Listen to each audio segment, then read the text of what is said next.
Hello बच्चों, welcome back. कैसे हो सभी? आशा करता हूँ कि बहुत ही बढ़िया होंगे, मज़े में होंगे, सब मज़े में होंगे, सब बढ़िया चल रहा होगा। तो आइए शुरुआत करते हैं बिना टाइम गवाए। हमारा जो चैप्टर चल रहा था, फेवरेट चैप्टर, चैप्टर नंबर 8। ठीक है, chapter number 8 trigonometry,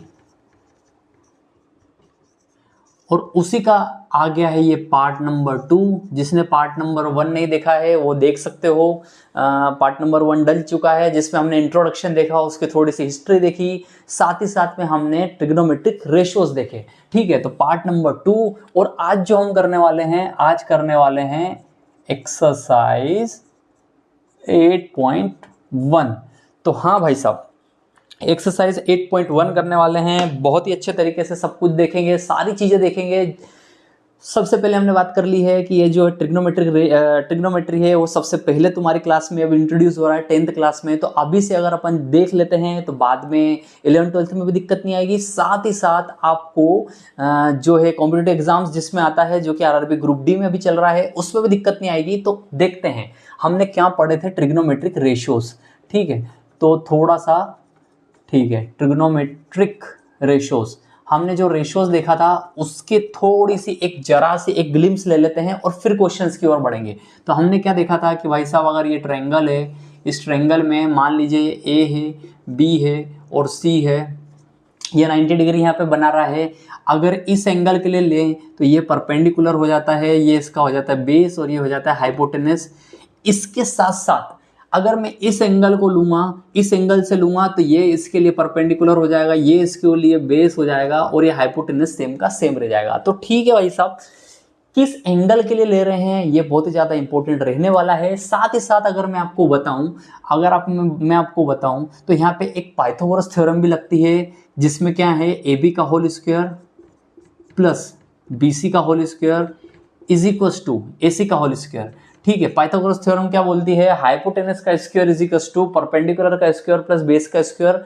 right angle triangle के लिए बहुत ही ज़्यादा कारगर चीज़ थी। तो सबसे पहले हम ये भी कर सकते हैं। नाउ सेकेंडली, इस चीज के साथ साथ हमने 6 आइडेंटिटीज पढ़ी थी। सबसे बढ़िया बताऊं, साइन टीटा, कोई से भी एंगल के लिए, यहाँ पे ये अगर मान लो टीटा या फिर ये यहाँ के लिए, तो हम एक जनरल बता देते हैं। टीटा बोले तो एंगल, ठीक है, साइन टीटा, कॉस टीटा और टेन टीटा हमने पढ़ा था। तो ठीक है भाई साहब, ये जो हमने पढ़ा था साइन टीटा, ये होता है आपका परपेंडिकुलर अपॉन हाइपोटेनस, ये होता है बेस अपॉन हाइपोटेनस, ये होता है परपेंडिकुलर अपॉन बेस।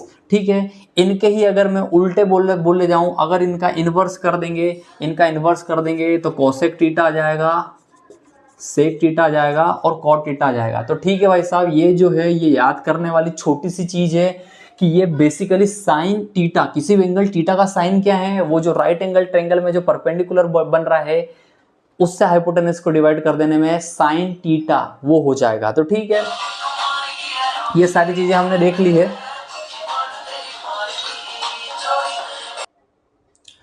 ठीक है भाई साहब, तो ये क्या पिक्चर है ट्रिग्नोमेट्रिक रेशियोज की ये है, हमने देख लिया था। साइन टीटा है, कॉस टीटा है, टेन टीटा है, इनका अगर इन्वर्स देखें तो कोसेक टीटा, सेक टीटा और कॉट टीटा। ठीक है, इस हिसाब से अब नाउ जो नेक्स्ट अब जो चीज हम देखते हैं, अब हम देखते हैं एक्सरसाइज 8.1, जिसमें इसी सब के यूज के ऊपर जो है वो सारी चीजें बनने वाली है। तो ठीक है, आगे बढ़ के देखते हैं इसको। ओके, ठीक है,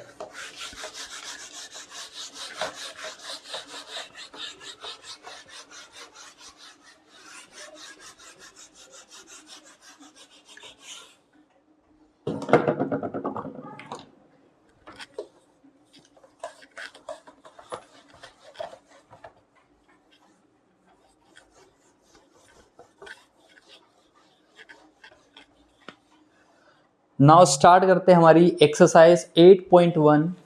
और एक्सरसाइज 8.1 में हम कुछ क्वेश्चंस लेते हैं। क्वेश्चन नंबर फर्स्ट देख लेते हैं इसका देख लेते हैं। In triangle ABC right angled at B, A B is equal to 24, B C is equal to 7, determine. तो ठीक है, उन्होंने क्या दिया कि ट्रायंगल एबीसी में देखिए हमने प्रीवियस लेक्चर में यही बात की थी कि एबीसी में राइट एंगल्ड किस पे है, ये जो बीच में है उसको अपन राइट एंगल्ड मान लेंगे कि ये यहाँ पे राइट एंगल्ड हो रहा है, और इसने दे भी दिया है कि राइट एंगल्ड एट बी, और साथ ही साथ में उसने क्या दिया है, A B is equal to 24 centimetre, B C is equal to 7 centimetre. तो आपको फाइंड क्या करना है, सबसे पहले आपको दिया साइन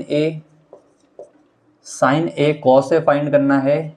सेकेंडली आपको क्या फाइंड करने के लिए बोला है, साइन सी और कॉस सी। तो ठीक है भाई साहब, अब यहां से थोड़ी, अब ये यहाँ से जो है, अब हम थोड़ी सी हमें पिक्चर समझनी पड़ेगी। अब ये यहाँ पे जो है, यहाँ पे मैटर बिल्कुल क्लियर हो गया है कि जो हमने चीजें पढ़ी है उसका सीधा सीधा यहाँ पे यूज आने वाला है। ठीक है, मैं इसको एक ट्रायंगल सॉल्यूशन करने के टाइम पे एक ट्रायंगल बना लेते हैं। आपकी इच्छा हो तो ए इसको ले लेना, बी इसको ले लो, सी। देखिए राइट एंगल एट बी, तो ये जो बी है, ये बी तो यहाँ पे आ जाएगा क्योंकि ये यहाँ पे 90 डिग्री बन रहा है। अब चूंकि साइन ए कॉस ए की बात करी है तो अपन एक काम करते हैं, यहाँ पे ले लेते हैं ए, ठीक है, ये बी और सी। तो पहले sign A cos A find करना है। साइन, जब ए एंगल की हम बात करेंगे तो ये हमारे लिए परपेंडिकुलर हो जाएगा, ये हमारे लिए बेस हो जाएगा, और ये हमारे लिए हाइपोटेनस हो जाएगा। तो अब हम देखते हैं क्या क्या हमें दिया हुआ है। हमें दिया हुआ है A B is equal to 24 centimetre. A B ये जो बेस है, अभी के केस में जब मैं एंगल ए की बात कर रहा हूं तो इसको बेस लेंगे। एंगल सी की बात करूंगा तो ये जो है ये बेस हो जाएगा, और ये क्या हो जाएगा, परपेंडिकुलर हो जाएगा। सीधी सीधी क्लियर सी बात। तो अभी दिया हुआ है A B is equal to 24 centimetre, तो इसको लिख देते हैं A B is equal to 24 centimetre. B C is equal to 7 centimetre, B C is equal to दिया हुआ है 7 सेंटीमीटर। तो भाई साहब अगर आपको कॉस चाहिए या फिर साइन चाहिए तो आपको हाइपोटेनस तो चाहिए ही सही। पाइथागोरस थ्योरम लगा देंगे। पाइथागोरस थ्योरम क्या बोलती है, हाइपोटेनस का square is equal to perpendicular का स्क्वायर प्लस बेस का स्क्वायर। तो मतलब यहां से क्या हो गया, पाइथागोरस में AC का square is equal to AB का स्क्वायर, ये AB का स्क्वायर प्लस BC का स्क्वायर। सीधी सी बात है, यही पाइथागोरस थ्योरम बोलती है ना हमें कि जो हाइपोटेनस है उसका स्क्वायर हो जाएगा परपेंडिकुलर का स्क्वायर प्लस बोला जाए तो बेस के स्क्वायर के बराबर। तो हमें AC का स्क्वायर तो चाहिए भी सही, AC हमें चाहिए भी था, तो हम सीधा सीधा लिख देंगे AC का square is equal to AB का स्क्वायर प्लस BC का स्क्वायर। AB क्या है हमारे पास में 24 का स्क्वायर प्लस BC का स्क्वायर, BC क्या है 7, ठीक है, तो 7 का स्क्वायर।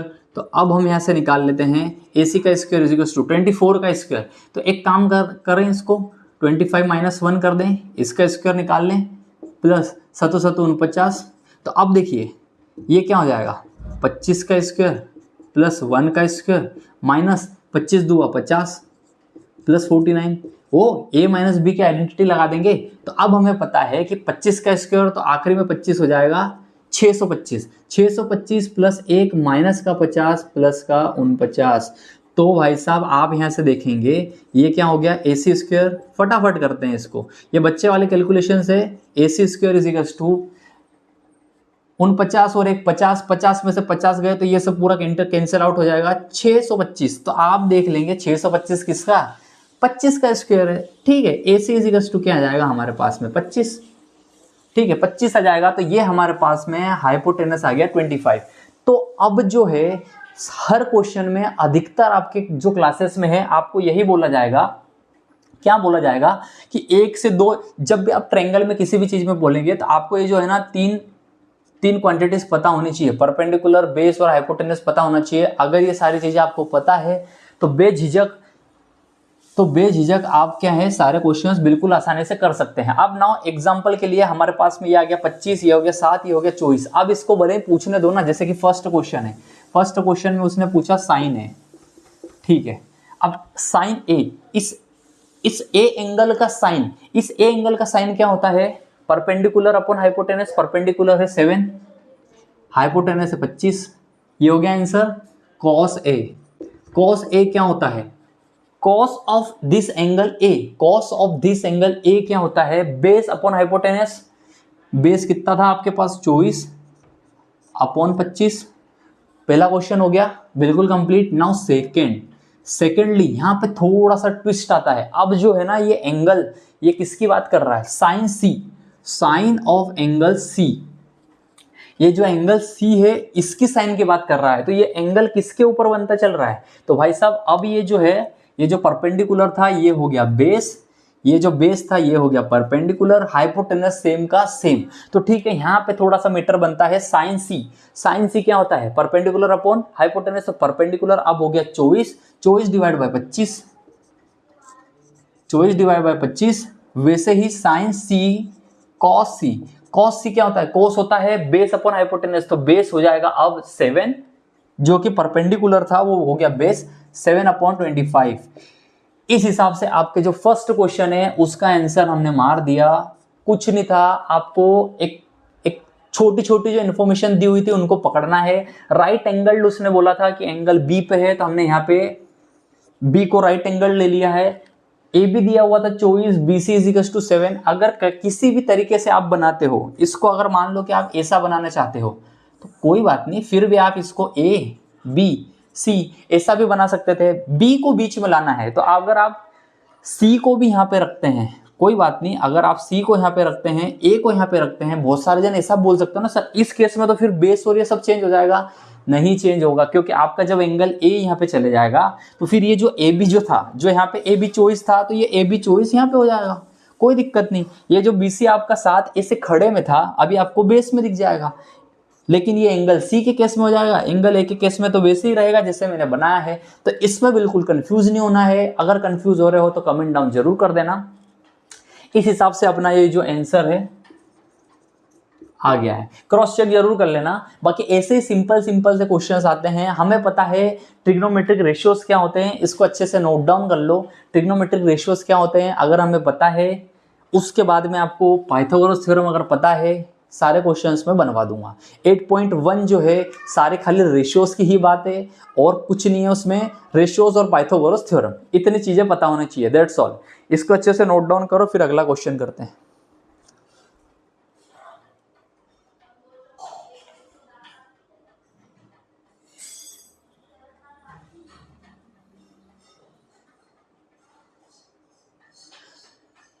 आउटेक्स एडिट, तो भाई साहब कमेंट किया हुआ था आउटेक्स एडिट ने, बिल्कुल भाई 625 था, उसका आंसर 25 था। बिल्कुल आपने हाइपोटेनस 25 सही निकाल लिया है। बिल्कुल अच्छे छोटे छोटे अपने भाइयों को ये शेयर करो, आउटेक्स एडिट वाले भाई उसको बिल्कुल अच्छे से शेयर करो। क्वेश्चन नंबर 2 उठाते हैं। क्वेश्चन नंबर 2 भाई साहब बोल रहा है in figure 8.a find 10p minus cot R. ठीक है भाई साहब, फाइंड क्या करने के लिए बोल रहा है? फाइंड, क्वेश्चन नंबर 2 क्या बोल रहा है? फाइंड 10p माइनस का कोट आर, 10p माइनस का कोट आर। ठीक है, इसको मैं इरेज कर दूं, इसको इरेज कर देता हूं। अगले क्वेश्चन की ओर बढ़ते हैं। आपको क्या है, एक डायग्राम दिया हुआ है और उस डायग्राम में ये वैल्यू पूछी है।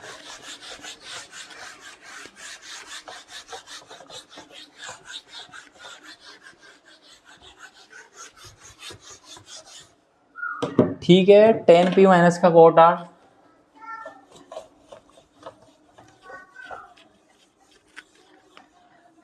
ठीक है भाई साहब, आपको एक डायग्राम दिया हुआ है। डायग्राम में आपको देखे इसने बोला 10p माइनस कोट आर निकालो। डायग्राम कुछ इस प्रकार से दिया हुआ है। ठीक है, इसने राइट एंगल ट्रायंगल क्यू पे बना दिया है। ये हो गया PQR, यहाँ पे दिया हुआ है 12, 13। देखो अब थोड़ा सा सॉल्व करते करते आपको भाई साहब ये जरूर पता चल जाएगा कि अगर ये 12 है, 13 है तो ये क्या आना चाहिए। थोड़ा सा सॉल्व कर लेते हैं, उसके बाद में अगर कोई दो क्वांटिटीज 12 हो 13 हो तो ये जो तीसरी क्वांटिटी है ये ऑटोमेटिकली आपको आ जाना चाहिए निकालते हुए कि अगर ये 12 है, 13 है तो ये क्या आना चाहिए। ठीक है, अब क्या बोला है उसने? क्यू पे राइट एंगल ट्रायंगल है, उसने बोला है 10p माइनस का कोट आर। ठीक है, तो एक बार ये जो है इसने 10p पी, जब tan p ले रहा है तो इस एंगल की बात कर रहा है, तब आपको tan p निकालना है, और जब cot r जो ले रहा है उसमें इस बात की बात ले रहा है। ठीक है, हमें कोई फर्क नहीं पड़ता है, हमें खाली बस पाइथागोरस थ्योरम निकाल के इस चीज को भी निकाल लेना चाहिए QR को। क्यों? कारण ये है QR को निकालने का कि ये जो tan p है और ये जो cot r है इसमें परपेंडिकुलर अपॉन बेस दोनों में आएंगे, हाइपोटेनस का तो काम है नहीं, तो ये किसी का परपेंडिकुलर बने या किसी का बेस बने। जैसे एंगल R के केस में ये क्या है, बेस है, एंगल P के केस में ये परपेंडिकुलर है, तो दोनों केसेस में हमें परपेंडिकुलर और बेस की जरूरत तो है ही सही। पाइथागोरस थ्योरम लगाते हैं, पाइथागोरस थ्योरम से हमें पता है PQ का स्क्वायर प्लस QR का square is equals to PR का स्क्वायर। ठीक है भाई साहब, PQ का स्क्वायर मतलब कि 12 का स्क्वायर प्लस QR फाइंड करना है, QR का square is equals to PR का स्क्वायर 13 का स्क्वायर।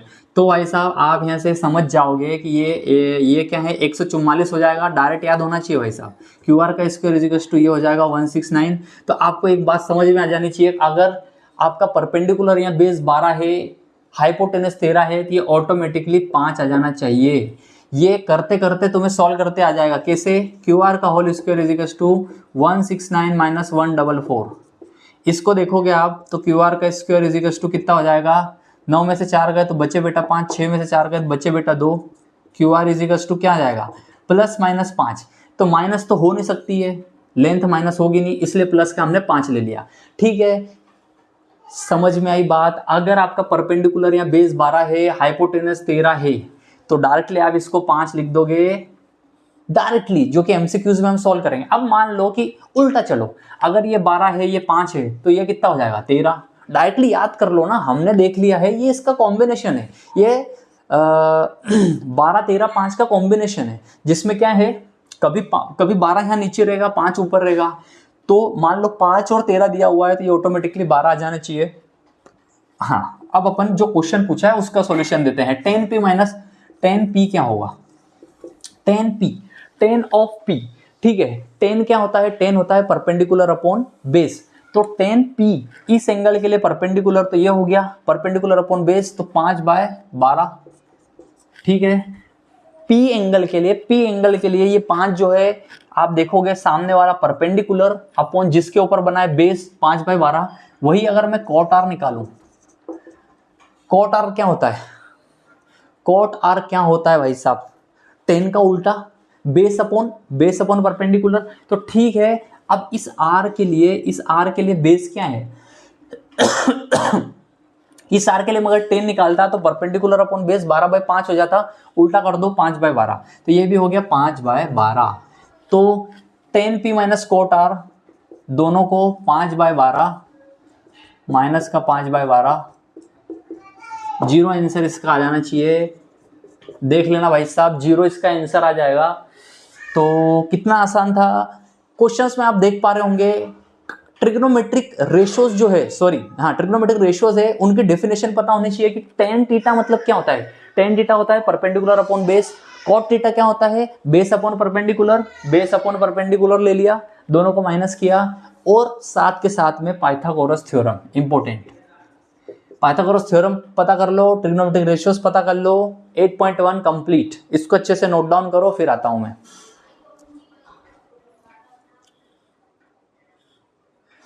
सो भाई साहब, आउट एक्स एडिट, बिल्कुल भाई करेक्ट जा रहे हो तुम, बिल्कुल सही है, तुम्हारे कैलकुलेशंस बहुत सही हैं। तो साथ ही साथ में भाई अगर आप किसी को शेयर कर सकते हो ये चीज़ें तो बिल्कुल शेयर करो। मैं डेली इस पे लाइव आता हूँ, मुझे पता नहीं कौन है, आपका रियल नेम भेजना तो मैं आपका रियल नेम भी इस पे अनाउंस कर दूंगा। साथ ही साथ में ये चीज़, ये कॉन्सेप्ट भाई आपको समझ में आया होगा, बहुत ही ज़्यादा अच्छा लगा होगा। तो इससे मैटर क्या बन रहा है ना, इससे मैटर ये बन रहा है, अगर ये 12/5 है तो 13 लिख देंगे, 13/5 है तो 12 लिख देंगे। ये एक तिकड़म है, वैसे के वैसी जो दूसरी तिकड़म है, जो हम क्वेश्चन सॉल्व करते जाएंगे तो उनको साथ के साथ में VIMP के तौर पे लेते जाएंगे। ठीक है, ओके ब्रदर, ठीक है, इसको इरेज कर देता हूं, फिर अपन चलते हैं क्वेश्चन नंबर 3 पे।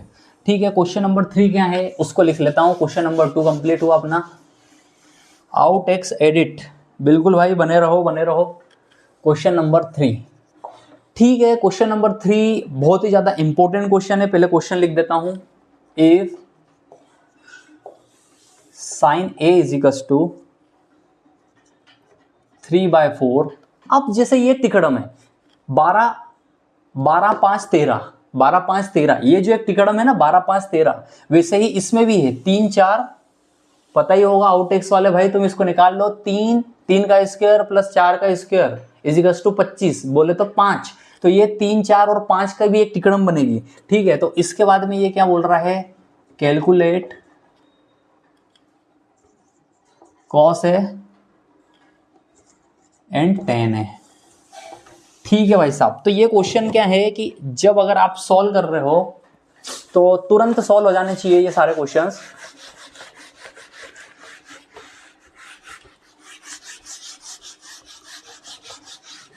ओके ब्रदर, चलते हैं आगे, थोड़ा और अच्छे से क्लीन करते हैं कपड़े से जरा, तभी थोड़ा अच्छे से समझ में आ पाएगा।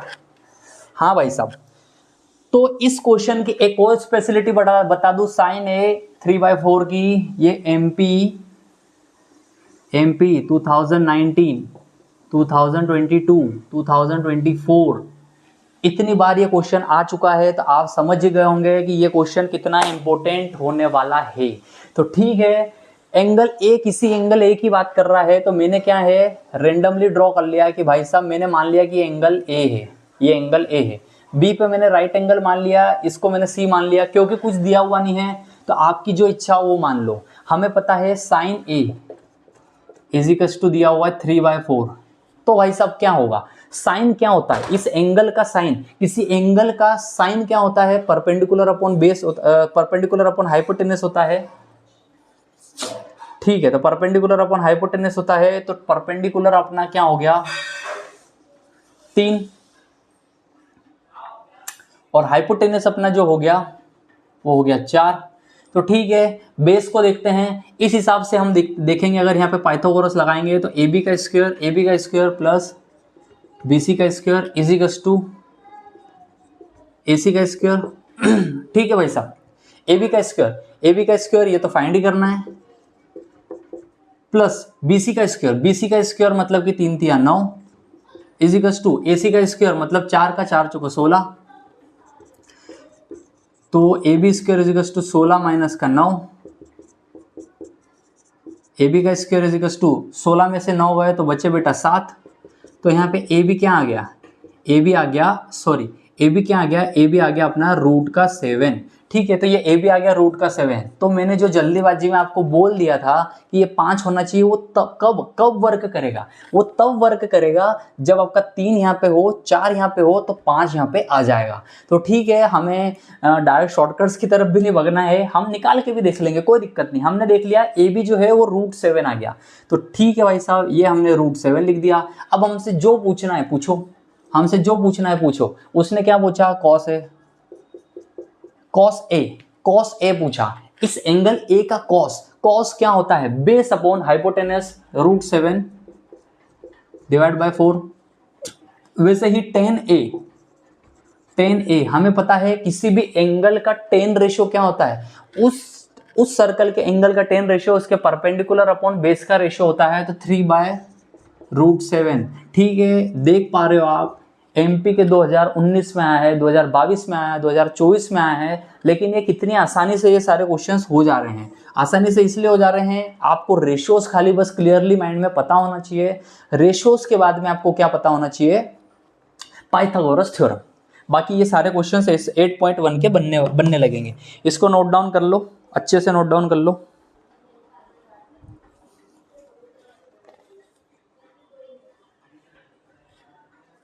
ठीक है भाई साहब, अजय है, आउटेक्स वाले भैया अजय है, बाकी सबको भाई अजय भाई शेयर कर दो यार, इतनी देर बने हुए हो, कोई बन के रहता नहीं है, बाकी शेयर कर दो जिन बच्चों को बहुत ज़्यादा ज़रूरत है। और मेरा यूट्यूब फेसबुक चैनल भी है, फेसबुक चैनल पे बहुत सारी ऐसी शॉर्ट ट्रिक्स दे रहा हूँ मैं।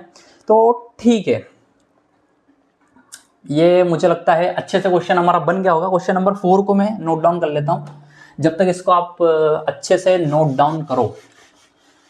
ओके, वीडियो चल रहा है अपना बराबर।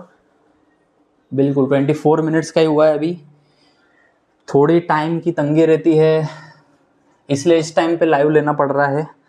ठीक है, गिवन आपको एक चीज दी हुई है, given 15 cot A is equals to 8। ठीक है, 15 cot A is equals to 8। Most important question भाई साहब, find sine A sec A। ठीक है भाई साहब, ठीक है, इस क्वेश्चन को भी थोड़ा सा कर लेते हैं, कोई दिक्कत नहीं। ट्रायंगल यही का यही बना के रखते हैं, क्वांटिटीज चेंज हो जाएगी, इसको हटा देते हैं, ये भी वैसा का वैसा ही रहने देते हैं, क्योंकि कुछ ना कुछ तो हमें निकालना ही पड़ेगा। ठीक है, पाइथागोरस थ्योरम जो है, पाइथागोरस थ्योरम, ये क्वेश्चन अभी मुझे दिखानी है कि किसमें आया है। बाकी इस क्वेश्चन को भाई साहब मैं बोलूँगा कि ये एक वीएमपी क्वेश्चन की श्रेणी में आप डाल सकते हो, वीएमपी क्वेश्चन की श्रेणी में डाल सकते हो, क्योंकि क्या है कि साइन की टर्म में दिया है तो साइन तो सबको पता है। बाकी ये जो कॉट दे दिया, अगर मान लो 15 cot A is equals to 8, तो सबसे पहले इसको सॉर्ट आउट करते हैं भाई साहब कि ये जो दिया है 15 cot A is equals to 8, तो इसको थोड़ा सिंपल लिख लें, इसको लिख लें थोड़ा ऐसा, cot A is equals to 8/15, cot A is equals to 8/15 लिख लें, कोई दिक्कत नहीं होनी चाहिए। तो ठीक है, ये हो गया A। तो इस एंगल A का कॉट, एंगल ए का कॉट क्या होता है, तो हम सीधी सी बात बोल देंगे कि एंगल ए का टेन निकाल लो। एंगल ए का टेन क्या होता है, परपेंडिकुलर अपॉन बेस, मतलब कि ये जो 8/15 होना चाहिए। ठीक है, सॉरी, तो कॉट ए क्या होता है, कॉट ए होता है बेस अपॉन परपेंडिकुलर, तो आपका हो गया बेस 8, परपेंडिकुलर हो गया 15। ठीक है, 15/8 क्या रहेगा, 15 इस एंगल ए का टेन क्या रहेगा, 15/8 परपेंडिकुलर अपॉन बेस, उसका उल्टा कर दिया 8/15 कॉट है। ठीक है, कॉट है आ गया हमारा। इसी से अब अगर हम देखेंगे कि हमें AC का स्क्वायर निकालना है, सेम फॉर्मूला तुम्हारे सामने लगा पड़ा है, AB का स्क्वायर 8 8 64। ठीक है, BC का स्क्वायर, BC का स्क्वायर 15 का स्क्वायर, देखिए 15 का स्क्वायर निकालना हो, 25 का निकालना हो, 35 का निकालना हो, 45 का निकालना हो, मैंने बता ही दिया है, आखिरी में 25 लिख दो, आखिरी में 25 लिख दो, आखिरी में 25 लिख दो, आखिरी में 25 लिख दो। अब आगे क्या करना है, एक के आगे संख्या क्या है, 2, 2 एकम 2, 225। 2 के आगे क्या है संख्या 3, 3 2 6, 625। 3 के आगे संख्या क्या है 4, 4 3 12, 12 25। 4 के आगे संख्या क्या है 5, 4 5 20 25। तो ठीक है, इस हिसाब से हमें कोई रटने की जरूरत नहीं है, जैसे कि 225, तो हमने लिख दिया 225 इज इक्वल्स टू AC का स्क्वायर। ठीक है, ये 5 का कॉन्सेप्ट भी समझ में आ गया होगा, बिल्कुल थंब दे देना भैया, लाइक कर देना, चीज़ समझ में आई हो तो बिल्कुल 100% लाइक कर देना। तो इस हिसाब से 5 4 9, 6 2 8, 289 इज इक्वल्स टू AC का स्क्वायर। तो भाई साहब 289 किसका है, ठीक है, 289 किसका परफेक्ट स्क्वायर है, मुझे लगता है 17 का है, जहाँ तक मुझे लगता है 17 का है।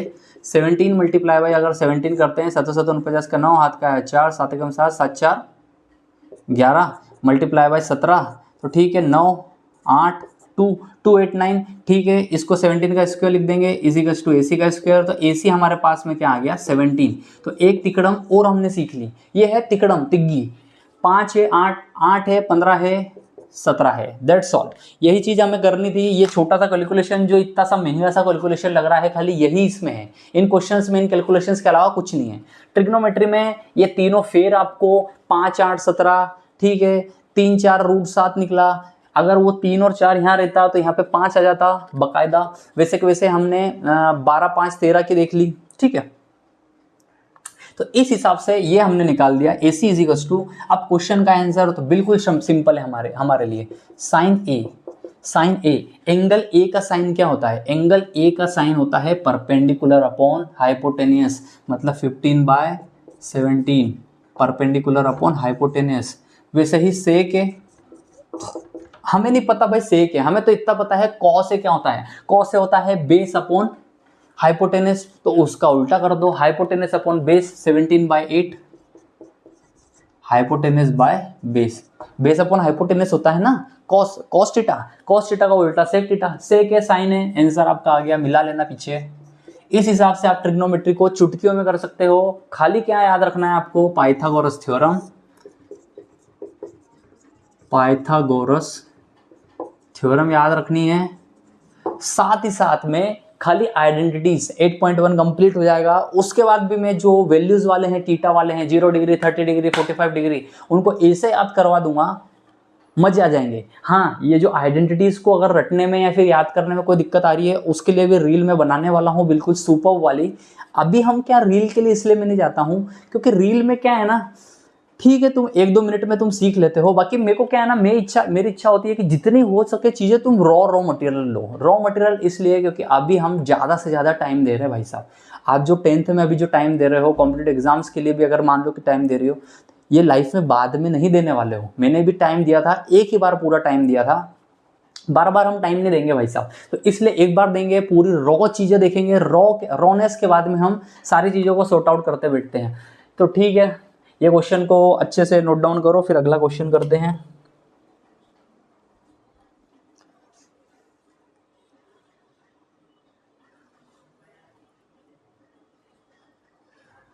So good Ajay, easy question and important. Name Ajay, class 10th। ठीक है भाई साहब अजय, अपने दूसरे दोस्तों को भी आगे बढ़ाओ। जिस हिसाब से तुम जल्दी से फटाफट कैलकुलेशंस कर पा रहे हो, अपने दोस्तों को भी आगे बढ़ाओ भाई। ये जो पूरा काम अपना चल रहा है फ्री ऑफ कॉस्ट चल रहा है। मेरा खाली बस एक ही मोटो है कि जितने बच्चे जुड़ सकते हैं, हम सॉल्व कर सकते हैं, आके सब जन सीखते हैं। मैं कोई यहाँ पे तुम्हारा सर बनने नहीं आया हूँ, मैं खुद ये क्वेश्चंस करने में मुझे भी खुशी हो रही है। मेरे पास बहुत ज़्यादा फ्री टाइम बचता था, तो मैंने सोचा कि क्यों ना मैथ्स से सीख ली जाए। इसी बहाने मैं सीख भी रहा हूँ, पढ़ा भी रहा हूँ, सारी चीज़ें साथ में चल रही है। अपने दोस्तों को साथ में लो, दोस्तों को साथ में लेने का बहुत ज़्यादा फायदा होता है। हमारे भी, मुझे भी 10th की याद है कि हम 3 दोस्त छत पे बैठ के पढ़ा करते थे, वो भी चिमनी में। ठीक है, उस टाइम पे लाइट होती नहीं थी, 2011 के बाद बता रहा हूँ, एमपी। ठीक है, 2000 एमपी में 2011 में जो कंडीशन थी भाई साहब, जो कांग्रेस की सरकार थी, उसका जो योगदान था लाइट देने में हमको, उसके बदौलत मैं बता रहा हूँ। Question number 5, given sec theta is equal to 13/12, calculate all trigonometric ratios. ठीक है, कोई दिक्कत नहीं है। Given sec theta is equals to 13/12,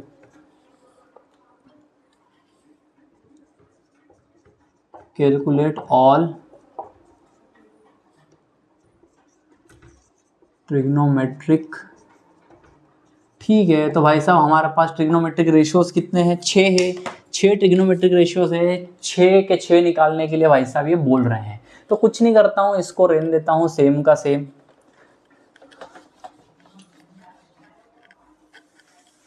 इसको रहने देते हैं भाई साहब सेम।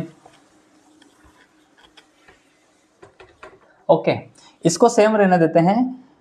और जिन बच्चों को ये क्वेश्चन डिफिकल्ट लग रहे हैं, उनके लिए एक ही समझाइश है, इसको बार बार करो, आराम से सब समझ में आएगा। ठीक है, रहने देते हैं। इस बार एंगल ए नहीं बोल के उसने बोल दिया एंगल थीटा। ठीक है, कोई बात नहीं भाई, तू एंगल थीटा बोल दो यार। Sec theta is equal to 13/12। 13/12 की टिकड़ी वापिस सामने आ गई है, 13/12। तो ठीक है, sec theta is equal to 13/12 उसने बोला है। कॉस थीटा क्या होता है हमें पता है, base upon hypotenuse.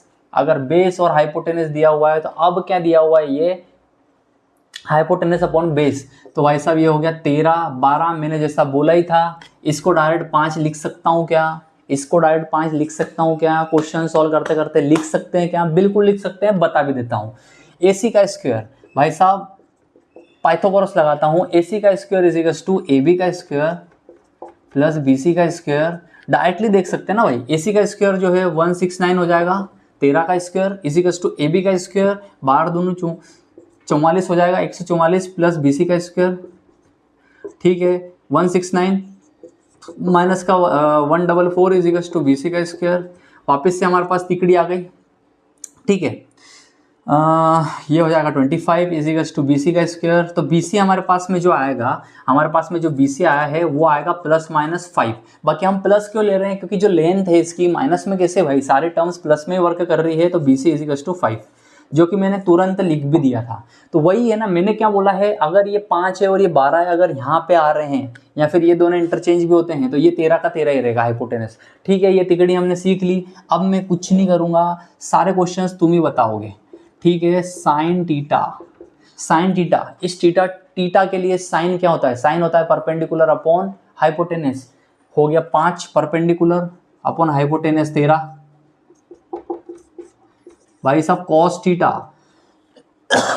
Cos theta क्या होता है, बेस अपॉन हाइपोटेनस 12/13, या फिर इसका उल्टा कर दें 13/12, 12/13, इस 13/12 का उल्टा कर दो, कॉस टीटा भी आ जाएगा। सॉरी, हाँ, सेक टीटा का उल्टा कर देंगे, कॉस टीटा भी आ जाएगा। टेन टीटा, टेन टीटा कैसे निकालेंगे भाई साहब, टेन टीटा होता है परपेंडिकुलर अपॉन बेस 5/12। अब अगर ये 3 निकल गई, अगर ये 3 आइडेंटिटी निकल गई, अब तुम यहाँ पे मत आओ, अब सीधा सिंपल सा लिखो। अगर आपको कोसेक टीटा चाहिए तो कैसे करोगे, 13/5। सेक टीटा चाहिए, सेक टीटा तो दिया ही था 13/12।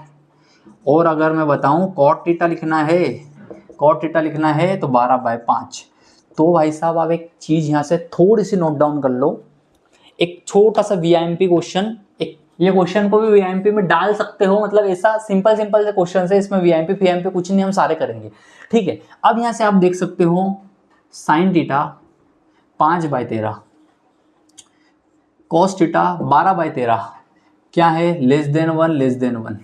ठीक है, टेन टीटा क्या है, 5/12 लेस देन 1। ठीक है, लेस देन 1 है।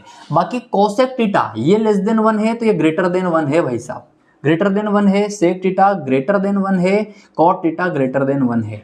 ये तीनों लेस देन 1 थे, क्योंकि 5 को 13 से डिवाइड करोगे तो 1 से छोटा आएगा, 12 को 13 से डिवाइड करोगे 13 बड़ा है, छोटा आएगा, 5 को 12 से डिवाइड करोगे छोटा है। उनके उल्टे आप देखने जाओगे तो बड़े हैं। और एक चीज आपको बता दूं कि ये जो साइन टीटा है, कॉस टीटा है, ये साइन टीटा और कॉस टीटा 0 और 1 के बीच में ही रहेंगे। टेन टीटा 1 भी हो जाएगा, 1 से बड़ा भी हो जाएगा। कोसेक टीटा तो 1 से बड़ा ही है, सेक टीटा भी 1 से बड़ा ही है, कॉट टीटा भी 1 से बड़ा ही है। तो दो वैल्यूज है जो 0 और 1 के बीच में ही ट्रेवल करेंगी। इसके साथ साथ में ये भी वीआईएमपी में लिख लेना, थोड़ा सा समझने की चीज है, क्योंकि ये जो ट्रायंगल है और ये जो हम सारी चीजें देख रहे हैं, तो यहाँ से वैल्यूज से थोड़ा मोटा मोटा जान लो।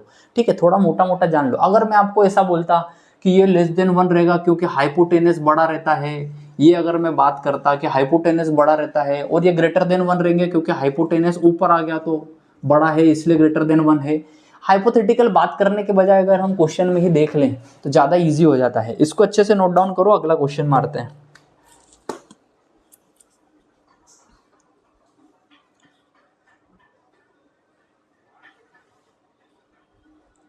सो भाई साहब क्वेश्चन नंबर 6 करने का बोल रहा है भाई। एंगल है, angle B are acute angle such that cos है cos B so that angle है एंगल बी इक्वल है। ठीक है, थोड़ा सा छोटा सा कॉन्सेप्ट इसमें लगेगा। क्वेश्चन नंबर 6 करने की कोशिश करते हैं। ठीक है, अभी तक तो नहीं किया है लेकिन करने की कोशिश करते हैं भाई। ठीक है, सारी चीजें अपन वही रखते हैं। Question number 6, question number 6, if उसने बोल दिया है angle A and angle B are acute angles. ठीक है भाई साहब, एक्यूट एंगल्स है सच दैट, उसमें कंडीशन भी दी उसने कि cos A is equals to cos B. ठीक है भाई साहब, cos A is equals to cos B so that then so that angle A is equals to angle B, angle A is equals to angle B। Okay, ठीक है, इसको अच्छे से note down करो।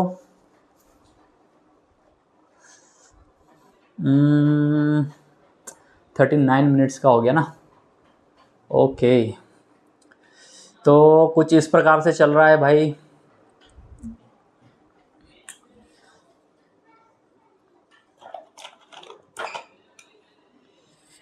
तो अभी का सिनेरियो ये है कि सुबह भाई ड्यूटी पे जाना है। अभी तुरंत कॉल कर, जस्ट लेक्चर बनाने ही लगा और कॉल आया है कि सुबह भाई ओंकारेश्वर चलना है। तो इसलिए जो ड्यूटी है वो ड्यूटी अपन को थोड़ा सा जल्दी जाना पड़ेगा। 8 बजे पहुंचना है मऊ। तो जल्दी से तुमको क्वेश्चंस करवा देते हैं, फिर वहां पे भी जाते हैं भाई साहब।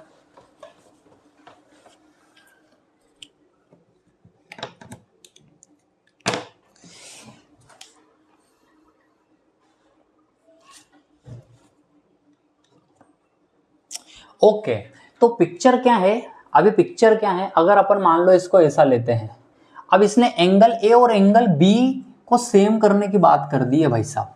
अब एंगल ए और एंगल बी, तो अपन क्या बोलते हैं, एक ट्रायंगल बनाते हैं, ठीक है, जहां पे अपन ने एक एंगल ए ले लिया, ठीक है। अब अगर यहाँ पे बी लेता हूं, सीधे सपोज देखो कि अगर अपन यहाँ पे बी लेते हैं या फिर यहाँ सी लेते हैं या फिर मैं यहाँ पे सी ले लेता हूं और ये बी ले लेता हूं, तो बेसिकली क्या है, इसको अगर अपन रख देते हैं 90 डिग्री ए बी सी, जहाँ पे एंगल ए जो है वो एक्यूट हो गया, एंगल बी भी एक्यूट हो गया। मतलब एक्यूट मतलब क्या होता है, एक्यूट एंगल्स का मतलब क्या होता है, एक्यूट एंगल्स मतलब होता है लेस देन 90 डिग्री, ठीक है, लेस देन 90 डिग्रीज होते हैं। तो इस केस में अगर मैं यहाँ पे ले लेता हूँ इसको भी एंगल ए, इसको एंगल बी ले लेता हूँ, तो मुझे एक बात बताओ, cos A is equals to cos B यहाँ पे वर्क करेगा क्या, इस कंडीशन में वर्क करेगा क्या? एक छोटी सी चीज देखते हैं, ठीक है, करके देख लेते हैं कि cos A is equals to cos B, ठीक है। cos A और cos B होने के लिए क्या कंडीशन है? सबसे पहली बात cos A और cos B होने के लिए है कि cos A के लिए बेस, जो हमारे पास बेस है वो बेस है AC divide by cos A के लिए क्या है, बेस हमारे पास में है AC बाय हाइपोटेनस हो गया AB is equals to cos B के लिए, cos B के लिए आप देखेंगे बेस है BC divide by hypotenuse AB, ठीक है। इतनी सी चीज हमने देखी, हमने एंगल A एंगल B दोनों को एक्यूट एंगल ले लिया, एक ही ट्रायंगल में बना दिया, C को हमने 90 डिग्री ले लिया। अब अगर मैं यहां से देखूं तो ये एंगल जो AB जो है ये AB से कट जाएगा और यहाँ पे ये आएगा AC इजिकल्स टू BC। एक चीज सामने क्या निकल के आई, AC इजिकल्स टू BC। अब ये AC इजिकल्स टू BC दोनों लेंथ सेम आ गई। अब ये दोनों लेंथ अगर हम यहां से सेम ले लेते हैं AC इजिकल्स टू BC, तो यहां पे जो ट्रायंगल फॉर्म होगा,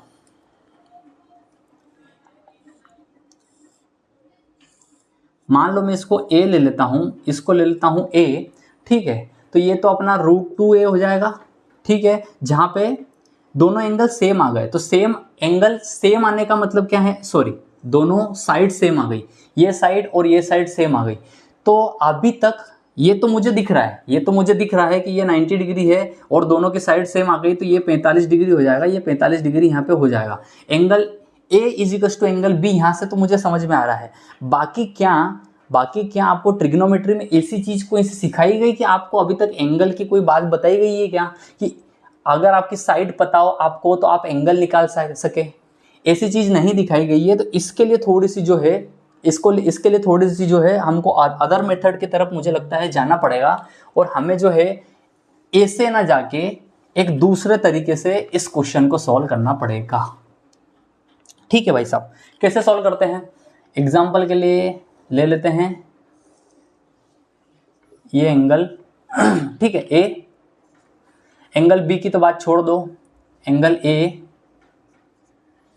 PQ एंगल है, और एक और एंगल ले लेते हैं,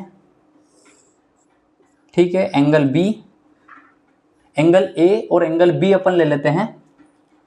तो भाई साहब अपन देखते हैं कि अगर ये यहाँ पे B है, एंगल B है, PQ, इसको ले लेते हैं RS, इसको 90 डिग्री पे ले लेते हैं। तो अब दो अलग ट्रायंगल्स में हमने एंगल A और एंगल B को ले लिया है, और अब हम देखते हैं कि एंगल A एंगल B दोनों एक्यूट ले लिए। अब हम यहाँ पे देखते हैं कि cos A is equals to cos B, ठीक है, cos A is equals to cos B। अब थोड़ा सा इसको लेके देखते हैं, ठीक है, cos A, इसके लिए अगर मैं cos लूँ तो क्या कंडीशन बनेगी हमारी, इसके लिए cos लो तो cos थीटा एंगल A के लिए लें तो हो जाएगा AQ, ठीक है, AQ, ठीक है, AQ divide by AP, A Q divide by A P is equal to cos B. अब इसके लिए अगर मैं लूँ तो मान लो कि इसके लिए तो S B divide by R B. तो आप क्या समझ सकते हो यहाँ पे कि ये दो अलग अलग ट्रेंगल्स है। इस दो अलग अलग ट्रेंगल्स में आपने देखा कि A Q divide by A P. तो अब एक काम करते हैं, ये जो ए क्यू है ना भाई साहब, ये जो ए क्यू है ऐसा कर लेते हैं, A Q divide by S B. ठीक है, ये एस बी को नीचे बुला लेते हैं, तो A Q divide by S B is equal to, ये ए पी को ऊपर पहुंचा दूं, A P divide by R B. तो यहां से क्या समझ में आ रहा है आपको कि ये जो दो ये जो साइड्स है, इसकी जो साइड है ए क्यू, सॉरी इसकी जो साइड है ए क्यू, इस ए क्यू के रेशो में है एस बी। ठीक है, इस साइड ए क्यू का रेशो एस बी से है। नाउ सेकेंड ए पी का जो रेशो है, सॉरी हाँ, A P ratio divide by R B ratio. अब यहाँ पे क्या है, जो साइड्स का रेशो है, मान लेते हैं कि ये जो दोनों जो रेशोज है, ये रेशोज कोई टर्म, मतलब मान लीजिए कि 3 डिवाइड बाई 2 या फिर कोई नंबर है, तो हमने मान लिया इसको के नंबर। ठीक है, इसको मान लेते हैं कि ये रेशियो है ना, ये जो कोई के नंबर है। तो अब क्या करते हैं भाई साहब, हम यहाँ से, मेरा यही सीधा सा फंडा है कि अगर ये साइड इस साइड के रेशियो में है, ये साइड इस साइड के रेशियो में है, अगर ये दोनों साइड्स का रेशियो भी इन सारे रेशियोज के बराबर आ जाए, तो हमें पता है साइड प्रॉपर्टी जो है एंगल्स की, सॉरी ट्रायंगल्स की जो साइड प्रॉपर्टी है कि ये साइड इसके रेशियो में है, ये साइड इसके रेशियो में है। जो सिमिलरिटी ऑफ ट्रायंगल्स है, सिमिलरिटी ऑफ ट्रायंगल्स में क्या पिक्चर रहती है कि किन्हीं भी दो फिगर्स को हम सिमिलर कब बोलेंगे, जब उनकी जो साइड्स है, जब उन फिगर्स की साइड जो है वो इक्वल प्रोपोर्शन में हो और उनके जो करस्पॉन्डिंग एंगल्स है वो इक्वल हो। तो देखो भाई साहब, आप एंगल्स भी मिला सकते हो कि ये एंगल जो है, ये एक एंगल भी इनका 90 डिग्री मिल गया है, बट साइड्स ये प्रोपोर्शन में तो है, ये किसी ए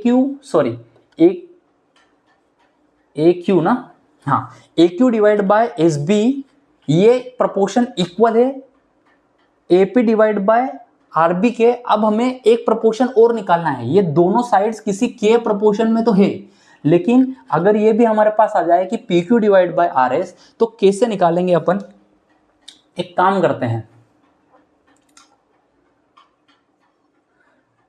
पी क्यू को निकालने की सोचते हैं। ठीक है, पी क्यू को निकालते हैं। पी क्यू कैसे निकालेंगे, हमें पता है पी क्यू जो है पी क्यू का स्क्वायर, ठीक है, इस पी क्यू का स्क्वायर प्लस ए क्यू का स्क्वायर इज इक्वल टू क्या हो जाएगा, ए पी का स्क्वायर।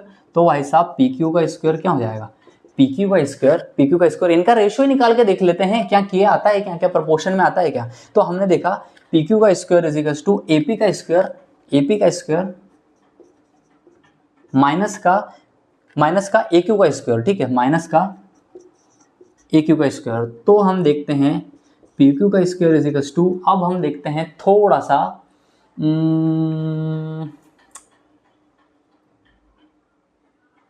ओके, ये जो प्रोपोर्शंस है, इन प्रोपोर्शंस को मैं उल्टा इज इक्वल टू यहाँ पे भी के लिख सकता हूँ, किसी ना किसी प्रोपोर्शन में है, तो मैं क्यों ना A Q is equal to A P into K लिख दूं। तो मेरे पास में क्या आ जाएगा, ये हो जाएगा ए पी का square minus A Q is equal to, मैं क्या लिख दूंगा, A Q is equal to, जो मैंने यहाँ से कंडीशन लिखी है, ये जो कंडीशन है इसको रीअरेंज करके मैंने ट्रायंगल्स की प्रॉपर्टी प्रोपोर्शन के लिए इसको रीअरेंज करके के लिखा था। तो कोई बात नहीं, मैंने A Q divide by A P को भी मैं के मान सकता हूँ, तो A Q is equal to हो जाएगा A P into K, A Q is equal to आप ए पी इंटू के लिख सकते हो, इंटू के, ए क्यू का स्क्वायर मतलब सिमिलरली ए पी का स्क्वायर इंटू के का स्क्वायर। तो आप यहाँ से देख सकते हो भाई साहब कि ये जो पी क्यू जो है, ये जो पी क्यू है, ये पी क्यू हो जाएगा अंडर रूट में ए पी का स्क्वायर, मैंने ये ए पी का स्क्वायर बाहर लिया इंटू 1 माइनस के का स्क्वायर।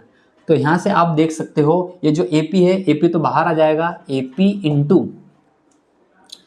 इंटू अंडर रूट में 1 माइनस का के स्क्वायर। तो ये अभी मेरे पास एक टर्म आई है पी क्यू, अगर मेरे पास पी क्यू ये आ गया है, मेरे पास आर एस आ जाए, दोनों को मैं अगर डिवाइड कर दूं तो मुझे कुछ ना कुछ रेशो आए, अगर वो रेशो इनके इक्वल इक्वल कहीं ना कहीं बनता है तो हम मान लेंगे कि ये ट्रायंगल सिमिलर है। तो ठीक है, अभी इतना सा तो आप नोट डाउन लिख लो कि P Q is equal to A P into under root में 1 माइनस के स्क्वायर। भाई साहब इतना लिख लिया, इसको अच्छे से नोट डाउन करो, प्यारे तरीके से नोट डाउन करो। इतना सा नोट डाउन कर लिया, कुछ नहीं है, मैं बार बार बोल रहा हूँ, आपको कुछ नहीं करना है, यही थोड़ा बहुत घुमाने की उसने कोशिश करी थी, मैंने स्टार्टिंग में ट्राई कर लिया, लेकिन ये इसका सही तरीका रहेगा कि किन्हीं भी दो एंगल्स को इक्वल बताने के लिए हमने ट्रायंगल्स जो है हमारा चैप्टर, उसमें यही बताया जाता है कि सिमिलरिटी पकड़ो।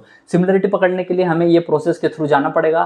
तो ठीक है, मैं इन दो चीज़ों को रख देता हूँ, इसको इरेज कर देता हूँ, वीडियो को पॉज करके अच्छे से नोट डाउन कर लेना। ठीक है,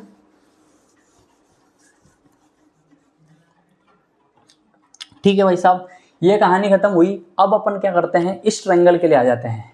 आर एस का square plus triangle number 2 are S का स्क्वायर प्लस बी एस लिख रहा था, एस बी लिख रहा था ना मैं। ठीक है, एस बी का स्क्वायर इज इक्वल टू क्या हो जाएगा, आर बी का स्क्वायर। ठीक है भाई साहब, सिमिलरली वही मैं इसको कर देता हूँ, आर बी का स्क्वायर, ये आर एस का स्क्वायर आर बी का स्क्वायर माइनस एस बी का स्क्वायर। ठीक है, आर एस का square is equal to R B, sorry S B is equal to मैं लिख सकता हूँ के इंटू आर बी। मैं क्या लिख सकता हूँ, S B is equal to K into R B. ठीक है, ये यहीं से इसी प्रॉपर्टी से S B is equal to K into R B. Similarly भाई आप इन रेशियोज को कुछ भी अरेंज करते फिर वो कोई मतलब नहीं है। तो ये आर बी का स्क्वायर कॉमन आ गया, 1 माइनस ये K square into R B square हुआ होगा, मैंने इसको आर बी स्क्वायर को माइनस कर दिया, ये सेम आ गया। तो आर एस इजिकल्स टू क्या हो गया, आर एस इजिकल्स टू हो गया आर बी अंडर रूट में 1 माइनस के स्क्वायर। तो आप यहाँ से देखेंगे कि ये जो अननोन टर्म थी आर एस, वो आर एस आ गई है R B into under root में 1 माइनस के स्क्वायर। तो भाई साहब इतना सॉल्व करने के बाद में सिमिलरली पाइथागोरस थ्योरम का यूज किया और कुछ नहीं किया, दो अलग ट्रायंगल बनाए, पाइथागोरस थ्योरम का यूज किया, cos A is to cos B लिखा हुआ था, उन दोनों को इक्वेट किया और कुछ नहीं किया हमने। आगे बढ़ते हैं, ठीक है। नाउ अब क्या करते हैं, हम डिवाइड करके देख लेते हैं कि हमें ये जो रेशियो की तलाश थी, ये रेशियो से ये रेशियो, ये रेशियो से ये रेशियो आ गया था, हमें P Q by R S करना था, P Q by R S करना था, P Q by R S. तो पी क्यू हमने लिख दिया A P into under root में 1 minus K square divide by R S equals to लिख दिया हमने R B into 1 minus K square. आप देख सकते हो इससे ये चले गया, तो हमें क्या समझ में आया, P Q by R S जो है वो है A P by R B. तो भाई साहब मिल गया ना, ये जो है A P by R B तो के था, तो मैं इसको के इक्वल लिख सकता हूँ, और अगर इसको एक के इक्वल लिख सकता हूं तो मैं ये जो तीसरी टर्म है ए क्यू बाय एस बी, इसको भी सिमिलरली लिख सकता हूं। तो यहां से मैं ये देखूंगा भाई साहब कि अगर ये रेशियो ये साइड का रेशियो है, प्रोपोर्शन में है, अगर ये साइड इस साइड के प्रोपोर्शन में है, तो पी क्यू जो है वो आर एस की साइड के प्रोपोर्शन में है। यहां से हमें समझ में आ गया कि ये proportion K is equal to same proportion में है। तो हम साइड, ठीक है, साइड प्रॉपर्टी के थ्रू बोल सकते हैं कि both the triangles are similar triangles, और सिमिलर ट्रायंगल्स के सिमिलरिटी के हिसाब से उनके एंगल्स भी इक्वल होने चाहिए। तो हम यहां से बोल देंगे कि एंगल ए जो है वो इक्वल्स टू एंगल बी। ठीक है, ये लिखने करने का काम थोड़ा सा स्कूल में भी सीखा करो। ठीक है, ये जो कहानियां सारी बता रहे हैं, ये जो लिख रहे हैं, इनको हमें स्कूल में भी सीखना है भाई साहब, स्कूल में भी पूरी ये कहानियां बनाते आना चाहिए। ठीक है, इस हिसाब से इस क्वेश्चन का सॉल्यूशन हो गया है अपना। थोड़ा सा बोरसम था, थोड़ा सा अलग सी चीज थी, लेकिन क्या है, सीखने को क्या मिला, एक्यूट एंगल्स का ऐसा क्वेश्चन आया जिसमें दो एंगल्स के कॉस और साइन बराबर बता रहे हो, तो दो अलग ट्रायंगल्स भाई बना लेना, अलग ट्रायंगल्स बना लेना। आप अगर इनको रखोगे, ये जो क्वेश्चन में ये जो एक चीज दी हुई थी, इस चीज से आपको प्रोपोर्शनलिटी मिलेगी कहीं ना कहीं, और उस प्रोपोर्शन को आप के इक्वल मानना पड़ेगा आपको। ठीक है, किसी ना किसी प्रोपोर्शन में मानना पड़ेगा, वही प्रोपोर्शन में मानना पड़ेगा। जो अननोन्स है उन अननोन्स को निकालने की कोशिश करो। पाइथागोरस थ्योरम ही हमारे पास, दूसरी तो कोई चीज है नहीं। अननोन्स को निकालोगे, इस हिसाब से आप प्रोपोर्शंस को इक्वल कर पाओगे। साइड प्रॉपर्टी कि सारे जो साइड्स है वो सेम प्रोपोर्शन में है, तो उनके एंगल्स भी सिमिलरिटी ऑफ एंगल से हमारे निकल जाएंगे कि ये दोनों एंगल सेम है। तो ठीक है भाई साहब, आपका क्वेश्चन नंबर 6 कंप्लीट हो गया है। देखते हैं कितना बड़ा लेक्चर हुआ है अभी, अच्छे से नोट डाउन करो। 54 मिनट का लेक्चर हो गया है, रात का समय हो गया होगा तकरीबन 9:30, 9:40 हो गए हैं। सो आप देख सकते हैं कि किस हिसाब से ये क्वेश्चन अपना कंप्लीट हो गया। और